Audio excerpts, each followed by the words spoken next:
Hi and welcome back to another episode. Today we're working on this Kia Sportage that really isn't winning any races. It's been used by a builder and the boot's in a bit of a state. We're going to get it really cleaned up, looking smart, ready for resale on a forecourt.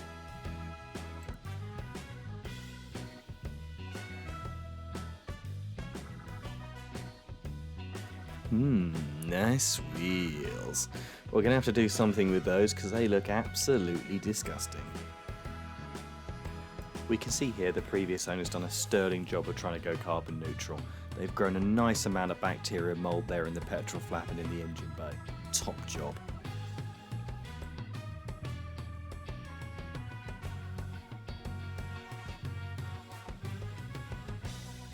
So the main concern the customer of mine has about this vehicle is it's actually done about 50,000 miles and it's 8 years old, but currently it doesn't really look like that. So my mission is to get it as best as we can to make it look like the nice example it really should be. And to be fair, just because somebody hasn't bothered cleaning it over a period of time doesn't mean it's actually a bad car. Just needs a little bit of TLC to get it looking super smart again. The boot area, or the trunk if you're an American, is going to be the most challenging area. It's obviously had his tools in the back, bags of cement, plaster, etc., and he's just taken a bit of a toll on the carpet really.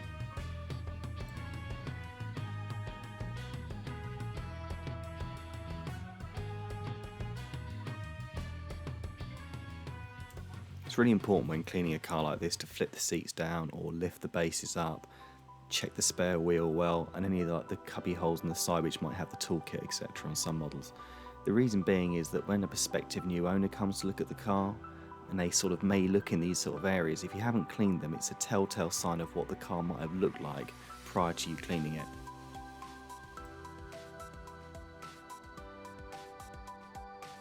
And this is a good demonstration as well of what you can achieve at home. You might have seen in the other episodes I have a drill brush, but this was actually filmed in the summer of last year prior to me getting that. And it shows, even with some old school brushes and some bit of agitation and a good hoover, how much dirt and debris you can actually get out of a carpet.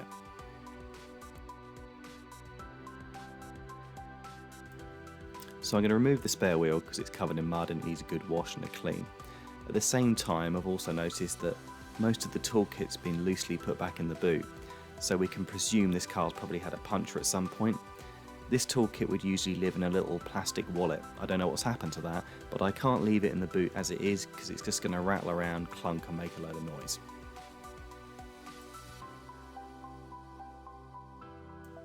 So obviously to start off with, I'm just using a hoover with a brush attachment on the end to agitate the dust and all the bits of rubbish and stuff and get it all hoovered up.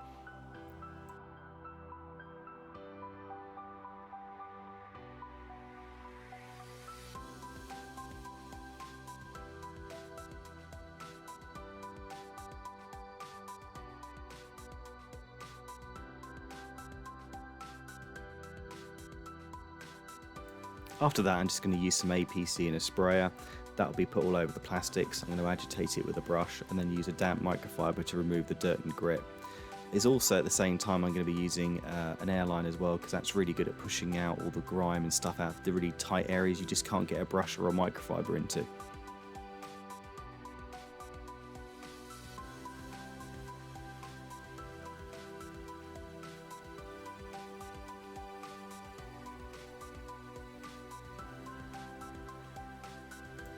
Here's a nice close-up of the all-purpose cleaner being sprayed over this rather nasty bit of plastic at the back, agitated with the brush, wiped over and then blasted with the airline. It's really quick, it's really effective, and it just gets the job done super fast.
So the customer has asked us to refurbish the wheels in this vehicle, which is great, but unless you do the little bits around it, it can really spoil the effect.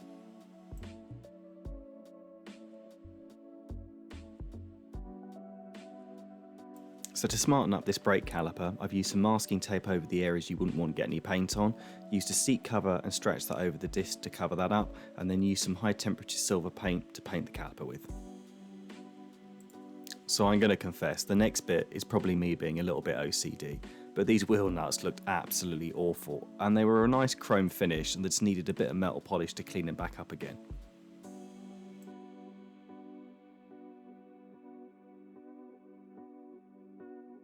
And the black centre caps just had a few marks and nicks and scuffs on them, and I knew with a bit of polish and the Roops Hybrid Nano mini polisher they could be made to look really nice again. It's the small things like this that make the difference. The wheel refurbish looks really good, but if the wheel nuts, the caliper and the centre caps look a bit ropey, it sort of spoils the overall effect.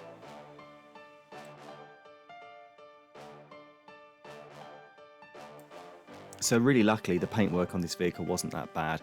It just needs a quick single stage machine polish just to enhance it really, to bring the gloss back out of the paintwork and give it a nice shine.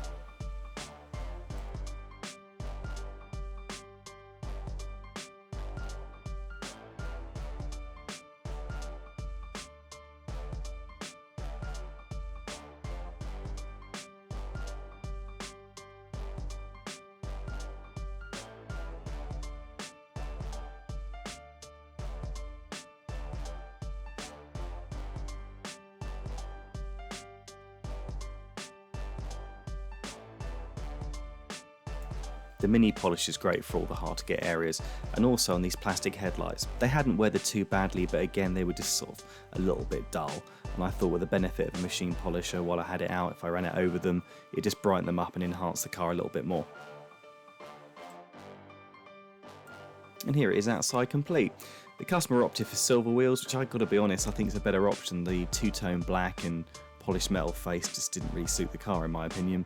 But each to their own. Comments in the section below. Did you like the wheels they were, or do you prefer them in silver?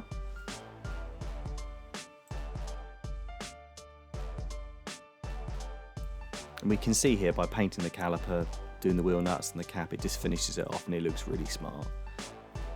And the engine bay and also the petrol flap is no longer growing bacteria.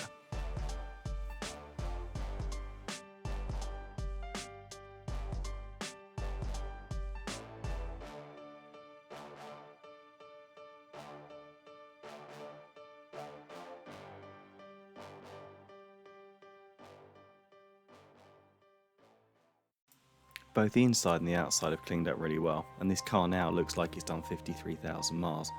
Part of that, in fairness, is to Kia. These things are actually built really well, and the plastics, though some people would class them as cheap, are quite actually hard wearing.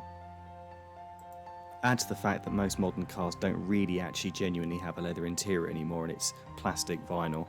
This cleans up so much easier and is a lot more forgiving as well. And onto the boot area, and although it's not perfect and there are a few scratches and marks on the plastic trim, it's a massive improvement and the carpet looks good. Underneath here the spare wheel now looks really clean, and what I've done with those spare tools that were rattling around the boot, I've wrapped them in a microfiber and then put some masking tape around them and placed them in that spare wheel well. It'll just stop them clunking around making an awful noise. Next up is a BMW X3. It's on about 135,000 miles and the inside of the car is in really good condition, to be fair. But the outside, it's just been run down the bushes in country lanes, etc., and it just looks a bit rough. And it's also a really good showcase for what a machine polish can do to a car. Rather than having to paint panels and spend a lot of money, we can see in this video what it can actually do and how much of the damage we can remove with it. Thanks for watching, and I'll look forward to seeing you on the next video.